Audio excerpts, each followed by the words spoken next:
Hey guys, Uncle Jesse here. In today's video, I'm going to be bringing you another Thor Ragnarok replica prop, and this time it's none other than Thor's Gladiator hammer that we've seen in the trailers. Let's check it out.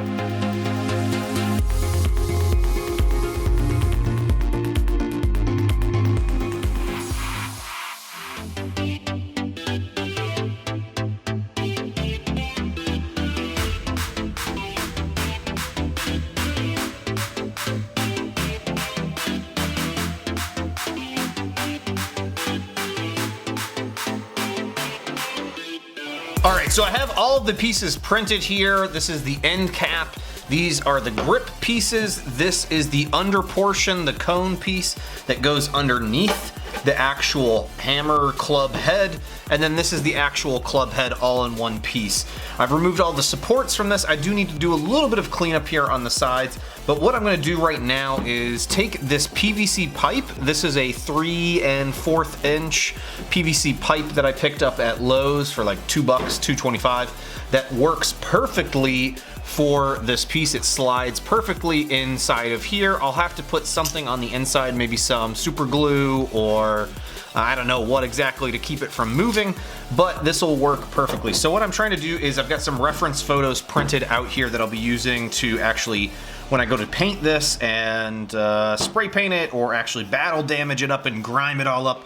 But for the moment, I'm gonna take a look at this one here that I printed that gives me a better look at how the handles is gonna be positioned in terms of the spacing for the grips and the butt of the gun. And this is based off of the Hot Toys photo that I found online. I couldn't really see a full-length version of the club anywhere from the trailers.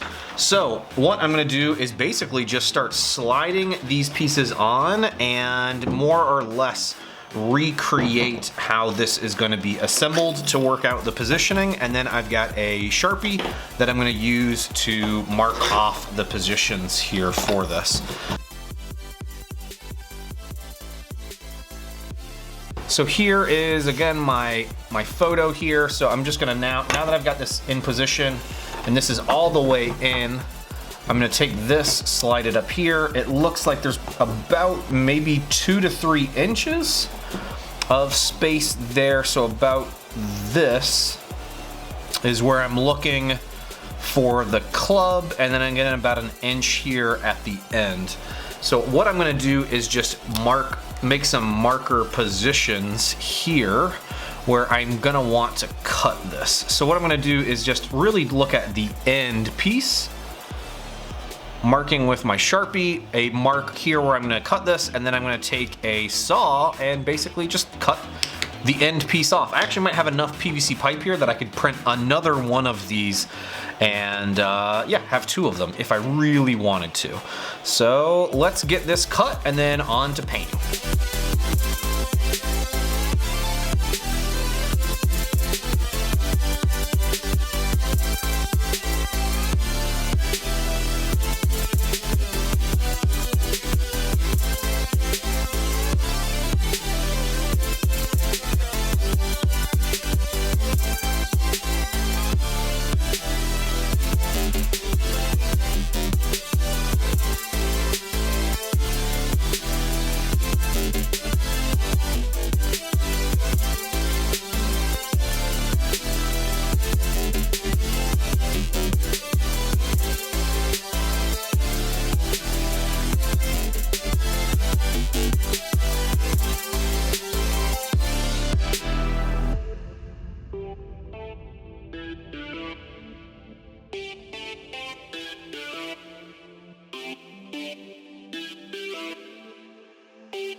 Alright, and here is the finished replica prop. This thing is way too cool. This was probably the most recognizable prop outside of the helmet from the trailer that we've seen. So far, for the Thor Ragnarok movie. I cannot believe how great this thing turned out.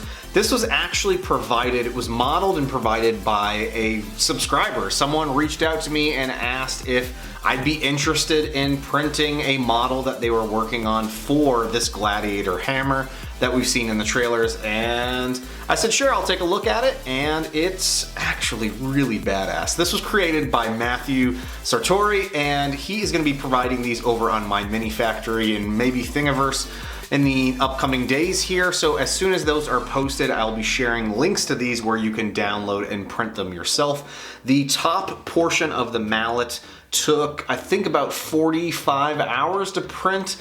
This was all pretty much printed at 0.3 millimeter layer height with 10% infill for all of the pieces. I wanted to try and speed this up. Normally I print at 0.2 millimeter layer height for the fine detail, but since this is such a large replica prop and I was going to be giving it battle damage and a worn look to it, I wasn't really concerned with fine detail printing, and I just wanted to print it fast. And I think it turned out really great. I also used a PVC pipe that I inserted into this and basically cut it and used that to give it the, to brace it here, all of the pieces together. Then painted everything and did a little bit of weathering. I'm still considering going in and doing, maybe printing another version of this where I really give this some battle damage. If you look closely in the trailers, it looks like there's like chunks of this missing, and I just couldn't get it. You know, I've just finished this and I couldn't bring it to myself to actually wreck it further, and so maybe I'll print another one. We'll see, but for right now this thing is really cool. It's a little heavy as well. I ended up using, for the red here, you'll see I used the same red on the handles, but it turned out so much better on the handles. I put down a metallic paint first, a Rust-Oleum metallic paint, and then put down this Rust-Oleum metal cast, I think it was what it was for automotives. And this, you know, on the handle, it looks super red and bright cherry red, and I was thinking, yes, this is gonna be perfect. For whatever reason, it just did not work that way, even though I replicated the same process on these pieces here. So I think it still looks okay. I might end up repainting these just to make them a little bit brighter in terms of their coloring, but overall it looks okay. I went through and weathered the top mallet portion here, tried to give it the same effect. It was really grimed up and dirty if you look closely in that trailer. And so I tried to give it that same worn metal look here and applied a little bit of that to here, and then left the handle piece here just straight black. I think I painted this a little bit with some black spray paint. It was already black.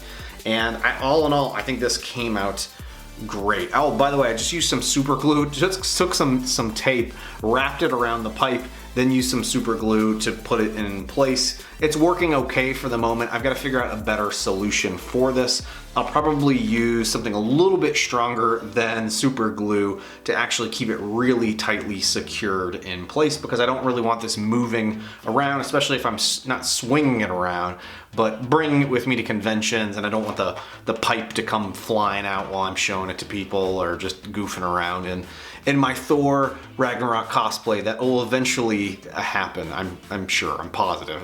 So yeah, I just want to say thank you, a huge thank you to Matthew, who's created this and shared it with me, and hopefully we'll be sharing it with everybody else out there. Again, as soon as he posts the links and they're available over on my mini factory, I'll include links down below in the description, or you can pick those up. Hopefully, if you're watching this and it's been a few weeks or a few days after I posted this, the files will already be available and ready for you to download and try printing yourself. This, again, just came out perfect.